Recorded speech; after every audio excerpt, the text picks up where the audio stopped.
Hi, I'm Lisa Steele. I'm an author, blogger, and fifth-generation chicken keeper. I live in rural Maine with my husband, flock of chickens and ducks, 2 dogs, an indoor-outdoor barn cat. We moved to Maine for the peace and serenity. We wanted a simpler life and to step back in time where there are still corner stores and your neighbors know your name. Welcome to my farm.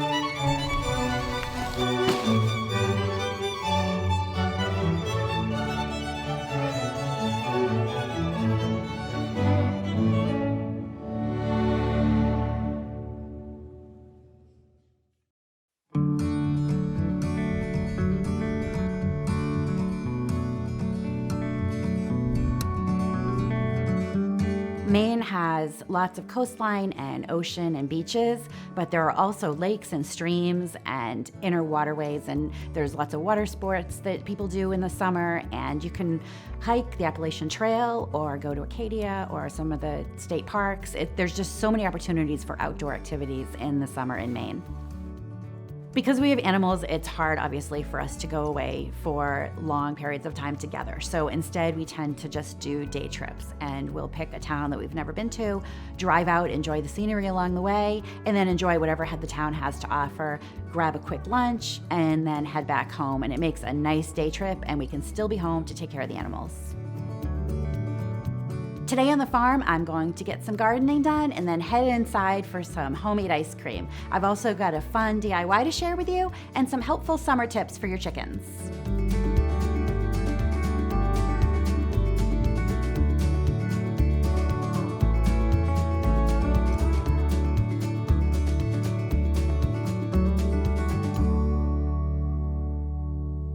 Summer arrives a lot later in Maine than it does to most of the country, but once it gets here, things grow really fast. We're far from the equator, so we have really, really long summer days, and I've managed to grow things that I didn't think you could grow in Maine, things that we grew in Virginia, like sweet potatoes, cantaloupe, watermelon. It's just a question of starting seeds indoors early or planting things in containers or bags that I can move into the sun and then bring in at night.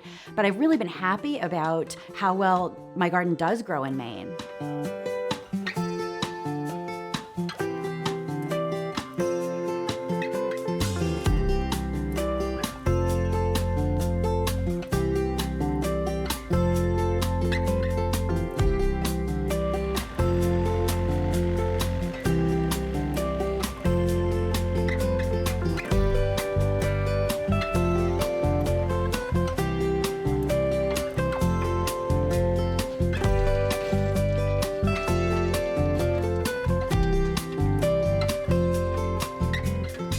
We had the tractor out earlier and we got the garden tilled, but I'm just gonna go through and see if there's any more weeds or rocks or anything, kind of smooth the soil out. And bring the chickens out, they love to go through the newly tilled soil looking for bugs and weeds and stuff. So we'll just kind of enjoy a nice day out in the sun, and then I'm going to get some seeds planted. This garden is on the other side of the house in the barn, away from the coop, so the chickens generally don't wander down here on their own, so I have to bring them down when I want them to work the garden, but that means that this garden is pretty safe from them. I've got corn. Corn takes almost 100 days, which is about as long as our growing season is. So that's one of the first things that I like to get in as soon as the ground gets warm enough. We probably won't have any corn by 4th of July this year, but at least I can get it started. I'm also going to plant some melons and squash, cucumbers, things like that. The melons and squash, pumpkins take almost our entire growing season, so those we won't be harvesting until probably right before our first frost in the fall. But I'm also going to plant radishes and spinach and some lettuce, and those are ready in just a couple of weeks.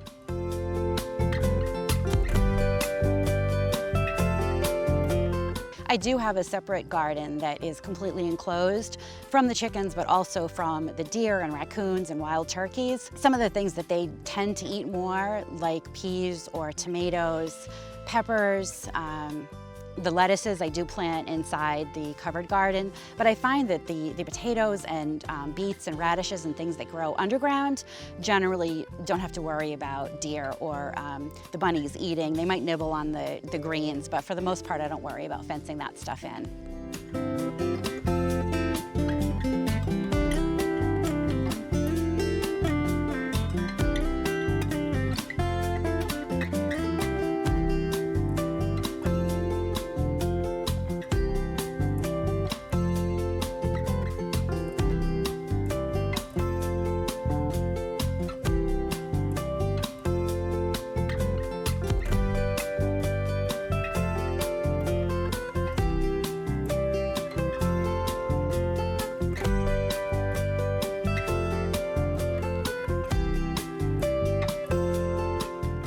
All right, that looks good. I'm going to grab some mint and then go inside and wash my hands and get started on some ice cream.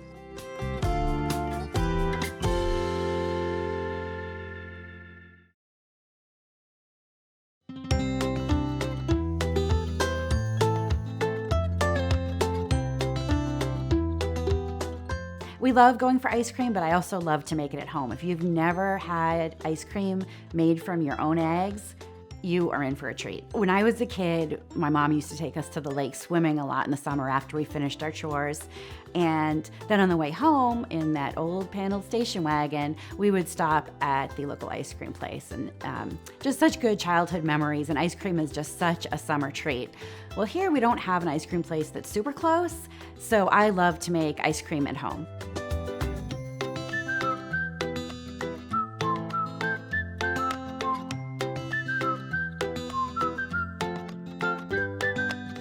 By the end of the summer, we're gonna have so much mint, I'm not gonna know what to do with it all. But right now, I'm excited to have picked the first fresh mint from the garden.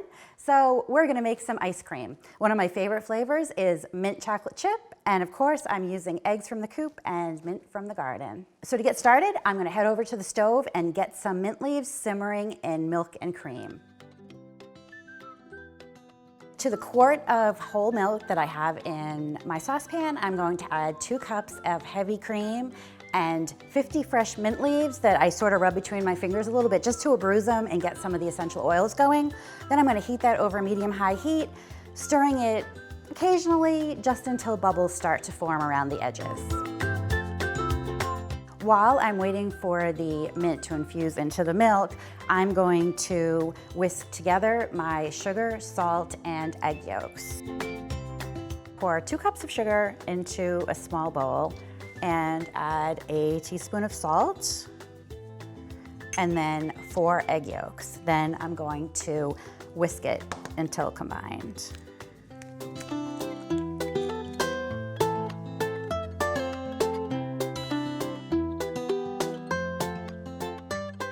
I love the color of these egg yolks. This is how you know you're using fresh eggs from super happy chickens, because store-bought eggs do not look like this. Beautiful. Then I'm gonna set that aside until the milk is done infusing. I've let this sit for 10 minutes and I've got some nice minty milk going. So now I'm just gonna strain it to get all the mint leaves out.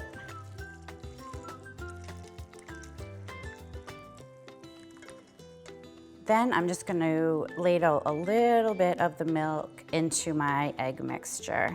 This will keep the whole thing from curdling because I'm slowly warming the eggs up without actually cooking them. And then once that's done, I'll pour the whole thing into the milk mixture and whisk it until it's combined. All right, that looks good. I'm just going to add about, I don't know, a teaspoon or 2 of the vanilla bean paste. It's just basically, it's a little thicker than vanilla extract and it has the flecks in it, but it's a lot easier and it stores better than the actual vanilla beans do. So I really like to use it a lot. Now I'm just gonna kind of whisk and cook this for about 2 minutes. I just wanna let the egg cook a little bit. Okay, now I'm just gonna pour this into my container. You can use a bowl, pretty much just anything that can take going from hot liquid right to the refrigerator. And I'm just gonna refrigerate it until it's completely cooled. And here, so you see all the flecks from the vanilla bean paste. So I'm just gonna use a spatula to make sure I get all of them into my dish. Now I'm going to just refrigerate it until it's completely cool. Then I will put it in my ice cream maker.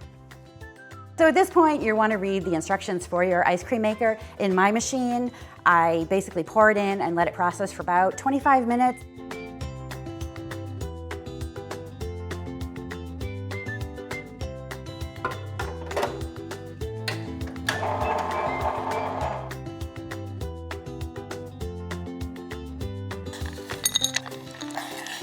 This has been going for about 20 minutes and it's really starting to thicken up. So now I'm just going to add the chocolate chips and then I'll give it about another 5 minutes just to make sure that they are completely mixed in. So this is a really nice consistency now. It's thickened up. So I'm just going to take the paddle part out and then put this whole canister into my freezer safe container. Then I'll put it in the freezer for about 2 hours and it'll be ready to enjoy. Since I have some mint left over, I'm gonna show you how to make mint sun tea and then get started on my DIY project. And by then the ice cream should be ready to eat.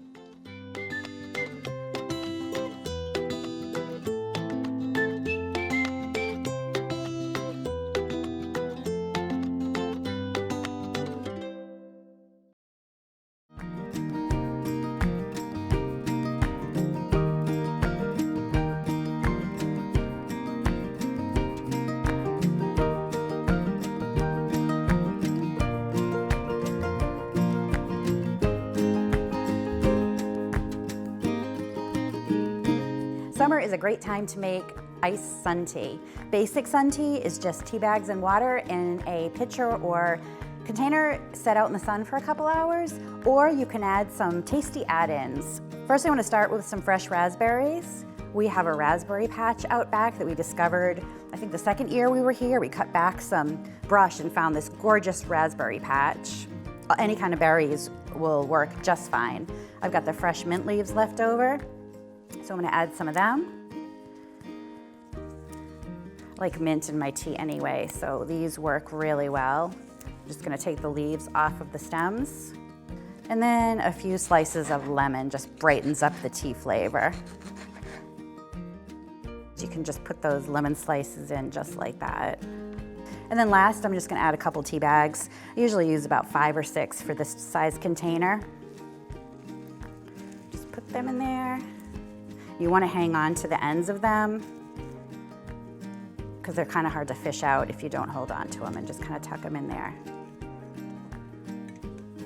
Then I'll fill the pitcher with water and put it out on the patio.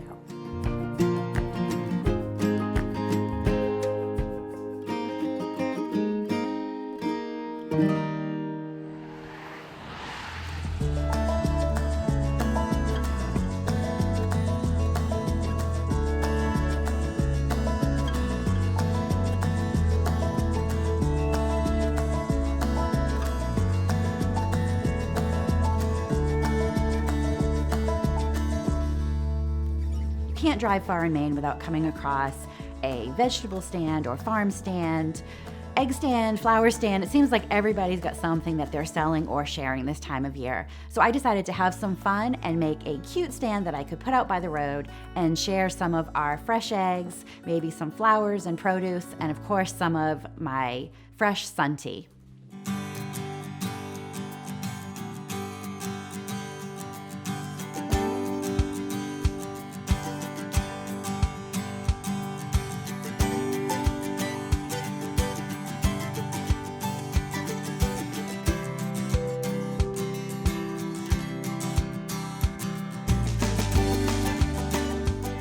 I'll take any excuse to get outside, so while the ice cream is freezing, I was rummaging in the wood pile and I'm gonna start building. So I've decided I'm gonna build a super cute roadside egg stand. We have so many eggs right now, and this way our friends and neighbors can just pick up a dozen on their way by if we're not home. And if the sun tea comes out good, I might pour that into some cute mason jars and leave that on the stand too.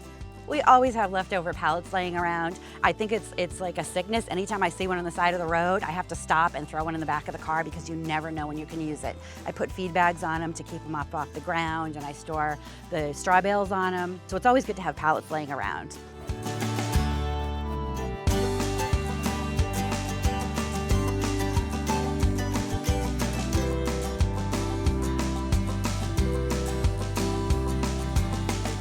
I didn't have any plans or anything, but just kind of what I had visualized in my head from driving around and seeing various stands this summer. I knew that the pallet and a couple of 2x4s would be perfect to make the 2 shelves and the frame for my stands.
I love this time of year because everything is green and pretty and there are flowers and we can get out in the garden. But there are also babies running around everywhere. The baby chicks need heat until they have their feathers, but once they're 5 or 6 weeks old, they can get outside. So we've had them outside and they're kind of getting used to the older chickens, and we've had the ducklings out, getting to know everybody, still having fencing between them, because this is sort of the introductory period, but pretty soon we'll put everybody together and we'll have one big happy flock. In addition to shade, good ventilation in their coop, nice cool water, and some cooling treats. If your chickens seem to be suffering from heat exhaustion, which would mean excessive panting or laying down or just seeming kind of lethargic, then it's a good idea to give them some electrolytes. They're kind of like Pedialyte for chickens. I always keep some on hand. You can buy commercially, or you can easily make up your own electrolyte mix. I like to keep the powder on hand, and I can just add some to the water in case of a couple days of excessive heat over 90 degrees. Chickens won't drink water once it gets warm, so you need to keep the water in the shade and keep refilling with cool water.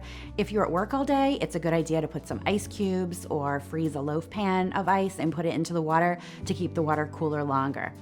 I like to make pretty ice pops for my chickens, freezing berries and fruits and edible flowers and all kinds of colorful things into ice cubes, and then popping them out and giving them to my chickens for a nice cooling treat.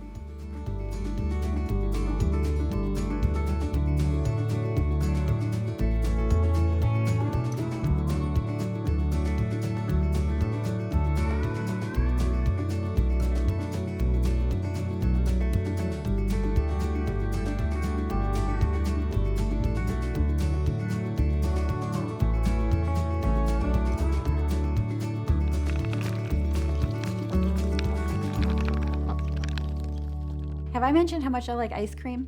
So I was super excited last summer to hear about a brand new breed. It's not an officially recognized breed, but it's a new breed that was developed, and it's called the ice cream bar. So I got 2 of them last spring, and I can't wait to introduce them to you all grown up now.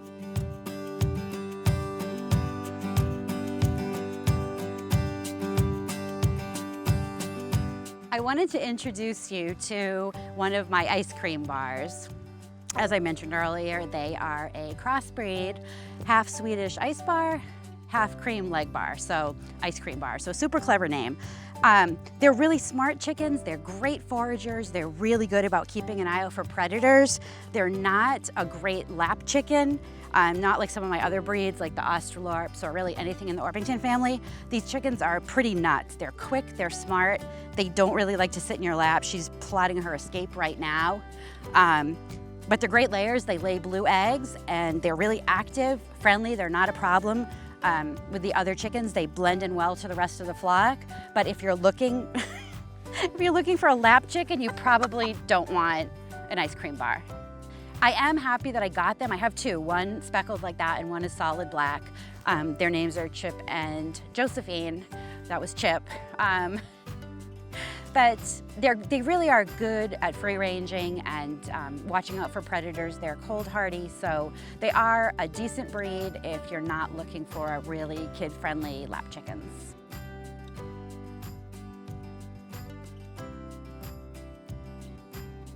Well, I think we made really good use of all these daylight hours. I love how long the days are here in the summer. In fact, sometimes I'm waiting for the chickens to go to bed so I can go to bed because they're staying up so late.